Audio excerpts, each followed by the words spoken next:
Saint-Esprit. Amen. Chers frères et sœurs, nous venons de terminer cette période du Saint et Grand Carême et nous rentrons avec cette fête que nous avons célébrée hier de la résurrection de Lazare et de cette fête de l'entrée en gloire de notre Seigneur Jésus-Christ à Jérusalem. Nous commençons cette semaine de la sainte passion de notre Seigneur Jésus-Christ.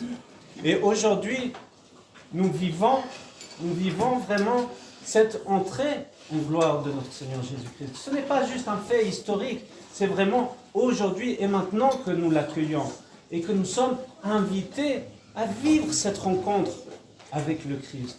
Et nous voyons toute cette foule qui a entendu parler de Jésus, qui a entendu les bienfaits qu'il a fait, les miracles qu'il a fait, et qui voulait voir justement cet ami Lazare qui a été ressuscité des morts. Et toute cette foule qui est là, qui est présente pour l'accueillir, croyait que c'était celui qui allait les délivrer de l'occupation. Et la mentalité n'était pas la bonne. Eux pensaient à eux-mêmes et pas à tout ce que le Christ apportait comme Dieu, comme Sauveur, celui qui nous apporte ce secours, celui qui apporte cette délivrance, celui qui apporte la vraie vie. Et c'est pour cela que nous voyons tant de monde qui finalement vont se retourner contre lui, vont être ceux qui vont le condamner, vont être ceux qui vont le flageller, qui vont lui cracher dessus et qui vont l'amener jusqu'à la crucifixion. Seuls les enfants sont dans cette bienveillance. Seuls les enfants sont dans cette innocence. Seuls les enfants étaient vraiment dans cette reconnaissance que Jésus-Christ est Dieu lui-même. Prenons juste un moment. Reprenons les choses pour l'enseignement que cet évangile nous invite. Et nous voyons que finalement, est-ce que nous sommes vraiment ceux qui accueillent comme les enfants le roi de gloire?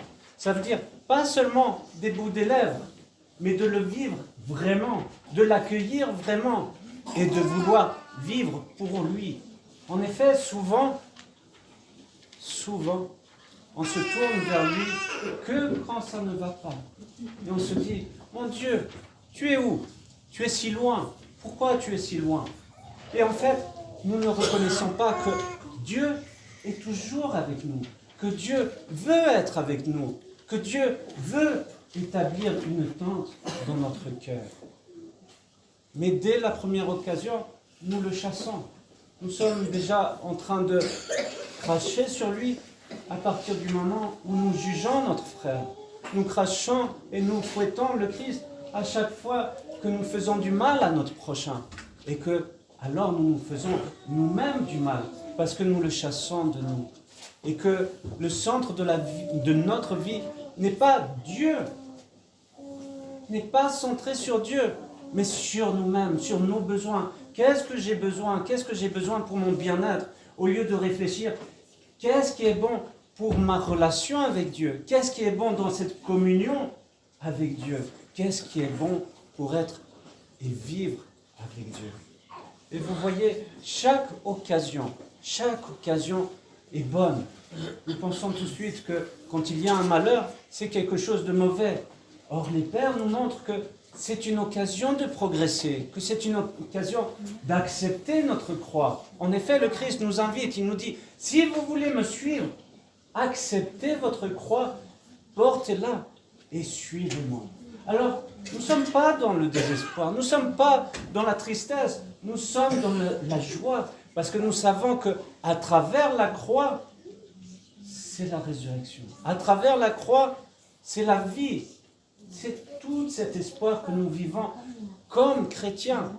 En effet, lors de notre baptême, et gloire à Dieu, nous avons vécu cette bénédiction d'avoir 10 personnes qui se sont approchées de l'Église et qui ont reçu hier le baptême et la chrismation.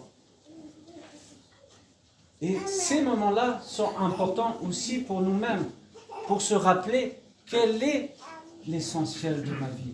Pourquoi j'ai été touché par Dieu. Pourquoi j'ai été touché par Dieu? Tout simplement, c'est parce qu'il m'aime.